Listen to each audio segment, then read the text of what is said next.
결국은 그 누구도 내 멘토가 돼줄 수 없어. 근데 그분이랑 그 8, 9년의 시간을 겪어오면서 제가 느꼈던 건 8, 9년 전에 김승우 회장님과 지금의 김승우 회장님은 너무 다른 사람인 거예요. 살다 보면 여러분도 되게 무기력해질 때가 있잖아요. 그게 1.0을 마무리해야 될 때일 수 있어요. 지쳤을 때는 사실은 멈출 때가 아니라 새로운 공부를 해야 할 때거든. 오늘은 드디어 전국 일주 시작일입니다.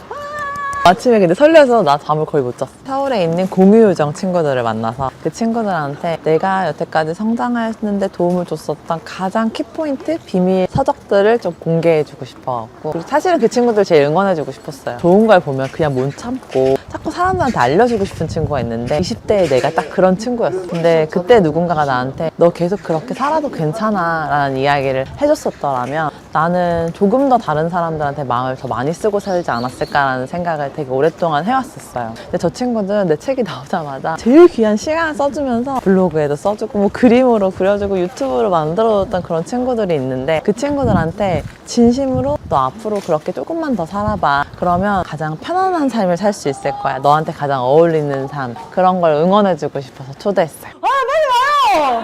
와요! 너무 반가워. 글로 쓰고 있어. 여러분들끼리 연결되면 너무 좋겠다라는 생각으로 이렇게 모시게 됐고, 여기가 이제 전국 일주의 첫 시작점입니다.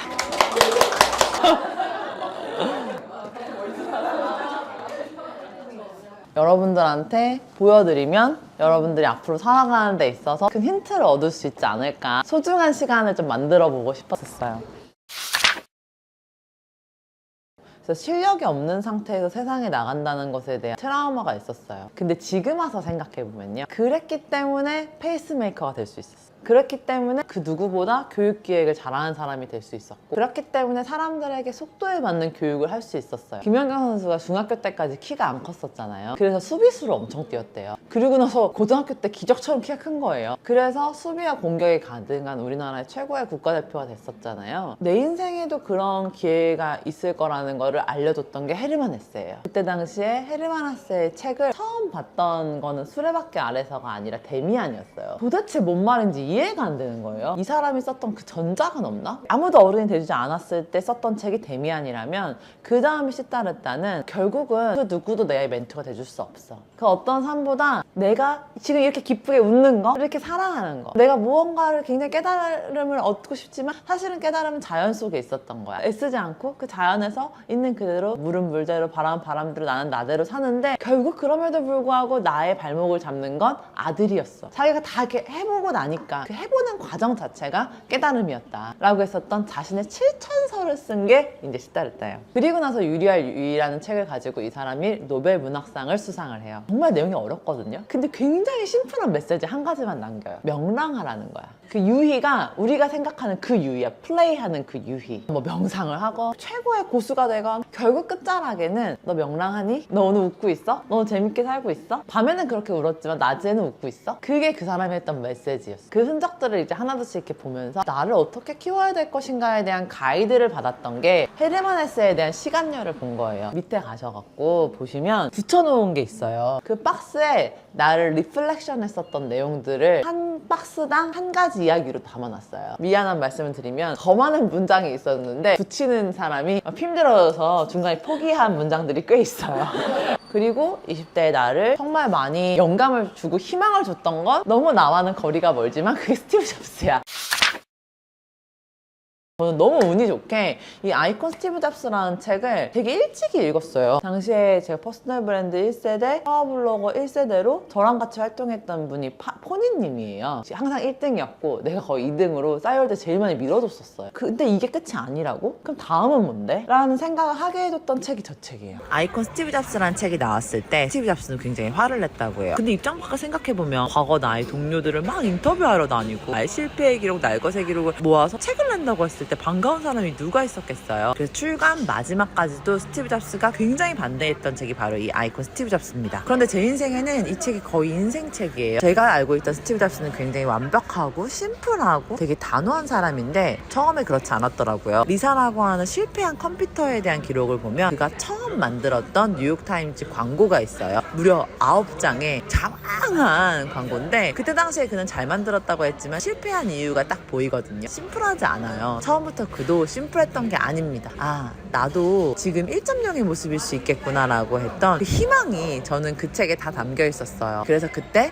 친구들한테 얘기했었어. 나는 지금 1.0이야. 너도 지금 1.0이야. 우리 2.0, 3.0, 4.0 한 장, 두 장, 세 장 나아가는 존재야. 왜 스티브 잡스만 그래야 돼? 라는 생각을 하게 해줬던 책이 바로 이 책입니다. 희망이죠. 저한테는 이 책이 희망이에요.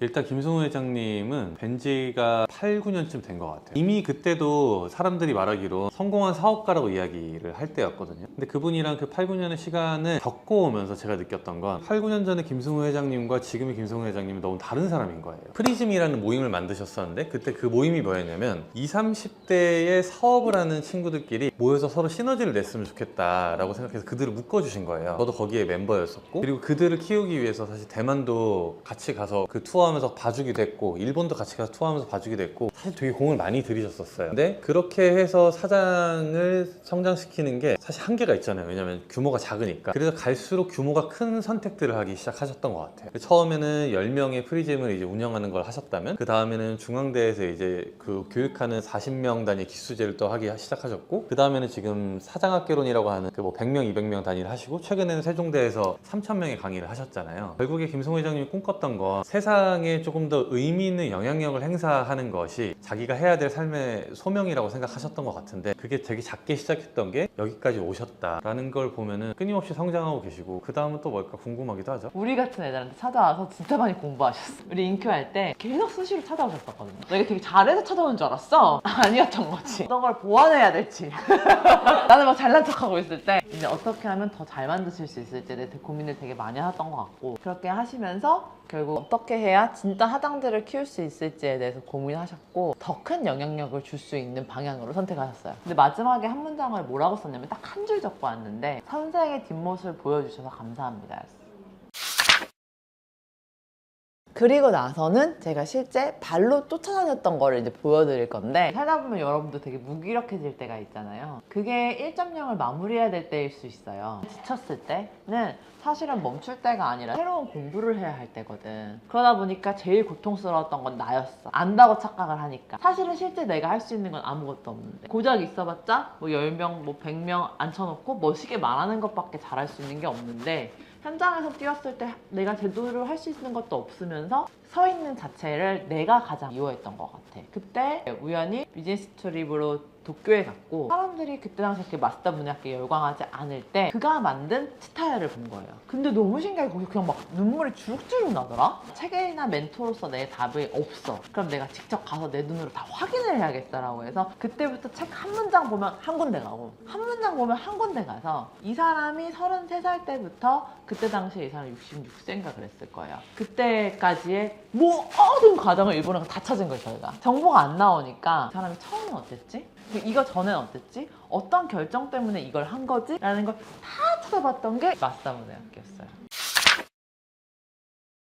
이나모리 가조의 책들이거든요. 어떻게 보면 제 인생의 1.0은 강사, 인플루언서의 삶으로서 나름대로 내가 생각했던 정점을 찍었었다고 나는 봤었고, 그 이상을 하려면 내가 더 죽었어요. 사실은 혼자 뛰어서 벌 수 있는 최대 금액은 사실은 정해져 있어요. 그러니까 한 번은 큰 돈 들어오고 한 번은 적게 들어오면 저희는 그건 돈이 아니라고 봅니다. 구조를 만들어야 된다고 생각했을 때 저한테 구조에 대한 힌트를 줬었던 건 이나모리 가조예요. 이 이나모리 가조의 책은 지금도 저희가 하루에 한 번, 정말 안 되면 이틀에 한 번이라도 계속 열어서 보려고 하는 책이고, 시스템을 이제 다른 기업가들한테 배웠을 때는 숫자가 언어기 때문에 숫자로 설계하는 걸 배웠는데, 실제 이나모리 가조는 70살 때 자랑공이라고 하는 것을 정말 다 파산한 지경에 있었던 걸 1년 몇 개월 만에 다시 살려내거든요. 근데 그 살려냈던 건 시스템이 아니라 문화를 기반으로 한 시스템이에요. 그래서 진짜 시스템이라는 게 문화라는 걸 알려줬던 게 이나모리 가조예요.